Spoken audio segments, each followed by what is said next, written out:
সাথে করছি আলহামদুলিল্লাহ এবং দরুদ সালাম পেশ করছি সেই মানবতার মুক্তির দূত আপনার আমার প্রিয় নবী মায়ের নবী দুই জাহানের বাদশাহ সাইয়্যিদুল মুরসালিন রাহমাতাল লিল আলামিন খাতামুন নবিয়্যিন সাইয়্যিদুল কুরআনাইন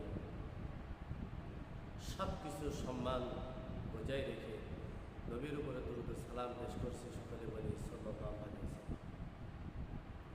কুরআনুল কারীমের একটি আয়াত আমি তিলাওয়াত করেছি।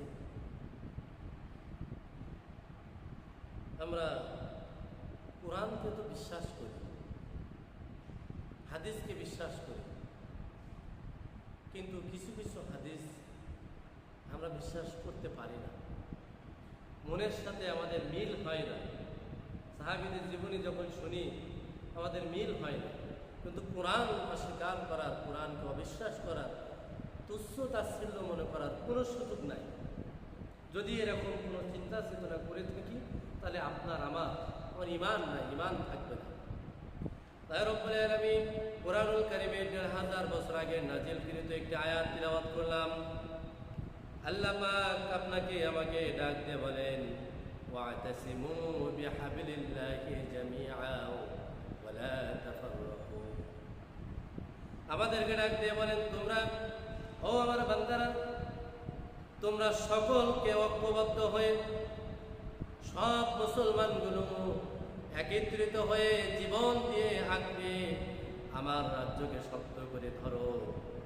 ওয়ালা তাফাররাকু, তোমরা পরস্পর বিচ্ছিন্ন হইও না, এমন ভাবে ঐক্যবদ্ধ তোমরা হও এই জমিন থেকে কোনো জালেম, কোনো ফাসিক, কোনো কাফের, ইহুদি খ্রিস্টানদের দালাল যারা, মুনাফিক যারা, চগলখড়ি যারা, এরা যেন পরস্পর যেমন ছিন্ন ছিন্ন করা। আমরা যেন যারা ঈমান এনেছি, আল্লাহর দ্বীনকে বিশ্বাস করি, আল্লাহ এই জমিনে আল্লাহর দ্বীনকে বাস্তবায়ন করার যে চিন্তা চেতনা নিয়ে মাঠে ময়দানে কাজ করি, সেই অনুযায়ী জীবন গড়ি। কিন্তু যারা আমাদেরকে বাধা সৃষ্টি করবে, যারা আমাদেরকে বাধা দিবে, আমরা সকল বাধা উপেক্ষা করে জামিআ শক্ত করে ধরে রাখবো। আমরা যেন ওয়ালা তাফাররাকু, পরস্পর যেন আমরা ছিন্ন না হয়ে যাই। রব্বুল আলামিন ডাক দিয়ে বলেন, যারা পরস্পর ছিন্ন বিচ্ছিন্ন হয়ে যাবে, আল্লাহ পাক রব্বুল আলামিন কুরআনুল কারীমের একটা আয়াতে বলেছেন, যালিকা বিআন্নাল্লাহা মাওলাল্লাযীনা আমানু ওয়া আন্নাল কাফিরিনা লা মাওলা লাহুম।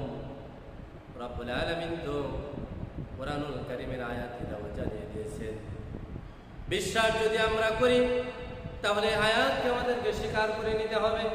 রব্বুল আলামিন বলেছেন, যারা ঈমান আনবে, যারা ঈমান এনেছে, যালিকা বিআন্নাল্লাহা মাওলাল্লাযীনা আমানু ওয়া আন্নাল কাফিরিনা লা মাওলা লাহুম। যারা ঈমান এনেছে, ঈমান আনবে, এদের জন্য আল্লাহ তাআলা আমাদের অভিভাবক হয়ে যাবে। বিআন্নাল্লাহা মাওলাল্লাযীনা আমানু ওয়া আন্নাল কাফিরিনা লা মাওলা লাহুম। আর যারা কাফের, যারা ইসলাম বিদ্বেষী, এরা হলো জারদ সন্তানের মতো, এদের যেমন কোনো অভিভাবক নাই। যারা ইসলাম বিদ্বেষী, যারা জালেম, যারা ফাসিক, যারা মুনাফিক, যারা চগলখোর, জারদ সন্তানের যেমন কোনো পিতার পরিচয় নাই। আর এই ফাসিক যারা, ইসলাম বিদ্বেষী যারা, এদেরকেও কোনো রব নাই। রব সেদিন ডাক দিয়ে বলবেন, আমি তো মুমিনের অভিভাবক, মুমিনের গার্জিয়ান। সেদিন যদি মালিক আমাদেরকে ডাক দিয়ে আমাদের গার্জিয়ান, অভিভাবক হিসাবে ঘোষণা দেন, সম্মানিত মুসলিম কিরাম, আল্লাহ পাক রব্বুল আলামিন যদি আপনার আমার অভিভাবক হয়ে যান, সেদিন আমাদেরকে জাহান্নামে যাওয়ার এই ভয় আর ভিতরে কাজ করবে না, থাকবে না। দুনিয়ার উপরে যেমন আমাদের বড় বড় একামতে দিনের নেতা কর্মীরা এই আয়াতের পক্ষে থাকার কারণে জীবন দিতে হয়েছে, রক্ত দিতে হয়েছে, পরিবার ছাড়া হতে হয়েছে, চাকরি ছাড়া হতে হয়েছে, ব্যবসা বাণিজ্য ছাড়া হতে হয়েছে, এমনকি শেষ পর্যন্ত ফাঁসির কাস্টে পর্যন্ত ঝুলে জীবন দিয়ে দিয়েছে। একটা মানুষ কোনোদিন কিন্তু পিছনে ফিরে নাই। কথা কোন ঠিক কিনা? ঠিক এমনি ভাবে যদি আমরা আল্লাহকে বিশ্বাস করি, আল্লাহর দ্বীনকে যদি স্বীকার করি, আপনাকে আমাকে ঐক্যবদ্ধ হয়ে আল্লাহর এই জমিনে আল্লাহর হুকুমকে, আল্লাহ তাআলা বলছে আমার এই রাজ্যকে, আমার এই রশিকে আঁকড়িয়ে ধরো। এই রশিটা যদি আঁকড়িয়ে ধরতে পারি, এই রশির আর একটা মাথা আল্লাহর কাছে রয়েছে, আল্লাহর জান্নাতে মাথা রয়েছে।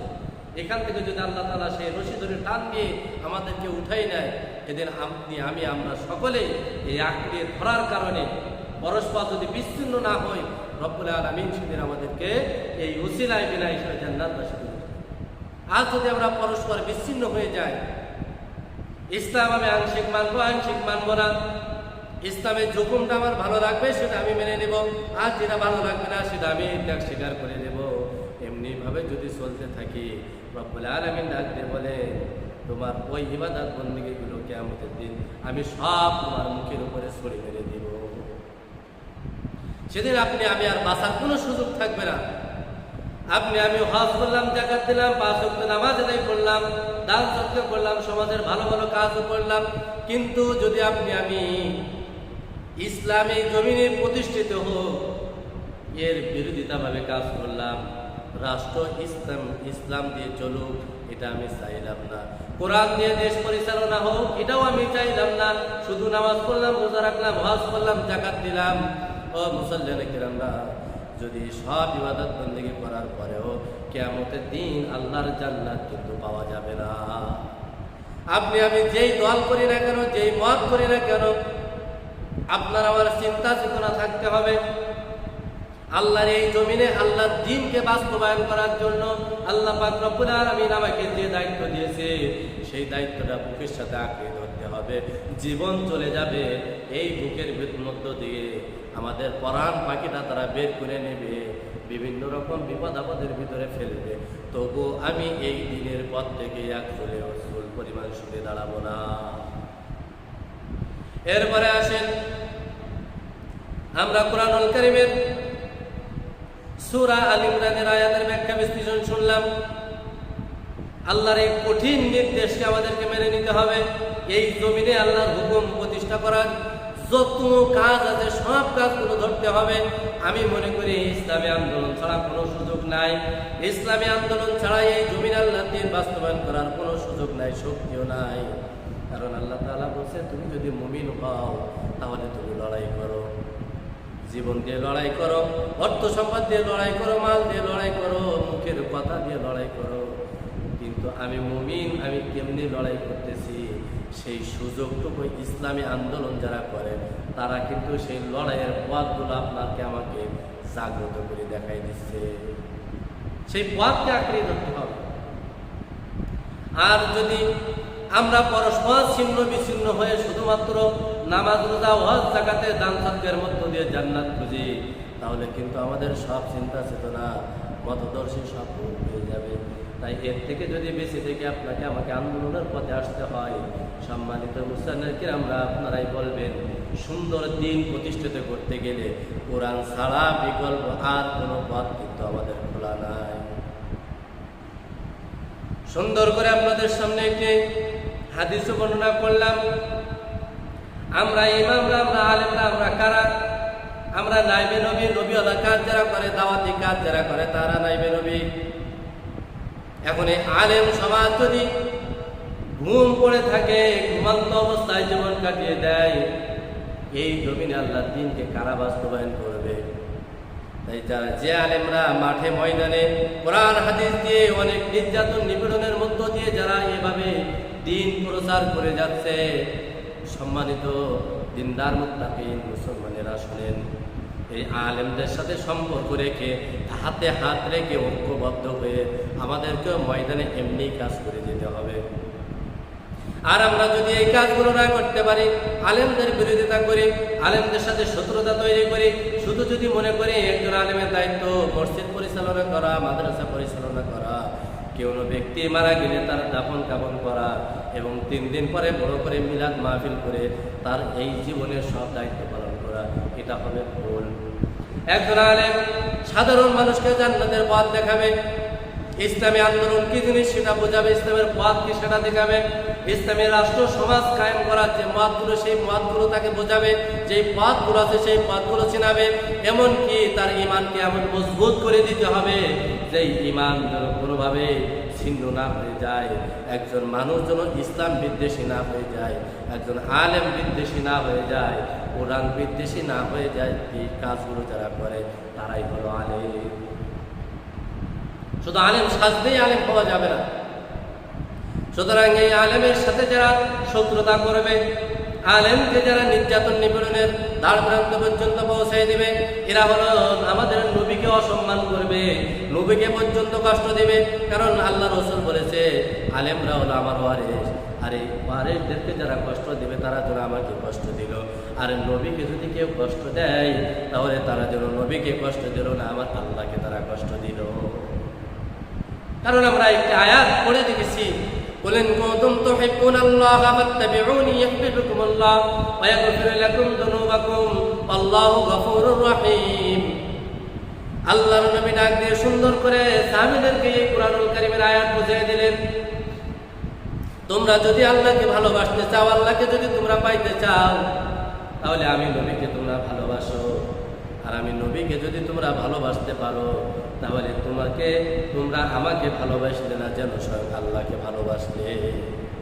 তাহলে নবীকে ভালোবাসতে গেলে আল্লাহকে যদি ভালোবাসা হয় আর আলেমদেরকে ভালোবাসতে হবে, তার মানে নবীকে ভালোবাসতে হবে। তাহলে চিন্তা করেন কয়টা দিক দিয়ে জড়িত আছে। কিন্তু যারা সমাজের ভিতরে জালেম হয়ে আলেমদের উপরে নির্যাতন করতেছে, মজলুমদের উপরে জুলুম করতেছে, এরা যতই ইবাদত বন্দিগি করুক না কেন, কোনো ইবাদত বন্দিগি আল্লাহর দরবারে পৌঁছাবে না।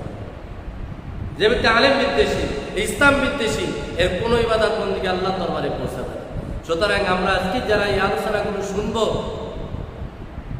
আলোচনাগুলো অনলাইনে যাবে, যারা শুনবে, সকলকে আলোচনাগুলো ভালো করে বুঝার জন্য, শোনার জন্য আমি অনুরোধ জানাবো যে আজকে সমাজে আমরা দিন 60-70 বছর, 80 বছর, 100 বছর পর্যন্ত হায়াত পেয়ে জীবন পার করে দিচ্ছি, কিন্তু মৃত্যুর পরে জান্নাত পাওয়ার মতো কোনো কাজ জমিন থেকে আমরা করতে পারতেছি।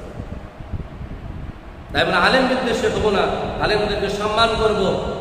আল্লাহ রসুলের হাদিস, আল্লাহ রসুল তো বারবার বলে গেছেন, তোমরা ভাই নিজেরা আলেম হও, হাফেজ হও, তাও যদি না পারো আলেম হাফেজের পিতা হও, সেটাও যদি তুমি না পারো আলেমদের সাথে সম্মান করো, আলেমদের সাথে সম্পর্ক তৈরি করো, আলেমরা যেই মতে তোমাকে চলতে বলে সেই মতে তুমি চলো।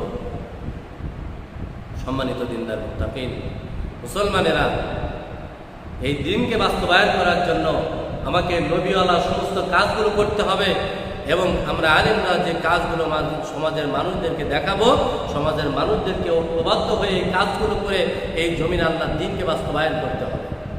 শুধু নামাজ রোজা হজ যাকাত দিয়ে সমাজের কিছু ভালো কাজ করে এভাবে জান্নাত পাওয়া যাবে না।